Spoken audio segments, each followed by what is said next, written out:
I am sorry, তোমার ভুল হয়ে গেছে। আমি মানুষ চিনতে ভুল করেছি।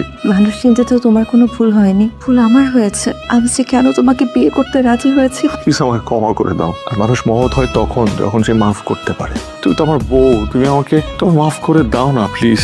আমি আর কখনো এই ধরনের ভুল করবো না, আই প্রমিস। এমন প্রমিস করো না যেটা তুমি রাখতে পারবে না। আমি পারবো, একটা সুযোগ দিয়ে দেখো আমাকে। আমি এখন বুঝতে পারছি যে আল্লাহ তাআলা বিয়ে কেন নিজের হাতে লিখেছেন। একজন ভালো জীবন সঙ্গী পাওয়া ভাগ্যের ব্যাপার। আল্লাহর কাছে শুকরিয়া যে তোমার মতো একজন জীবন সঙ্গী আমি পেয়েছি। বুঝতে পারছেন যে অল্প দিনে তুমি আমাকে এত ভালোবেসে ফেলেছো।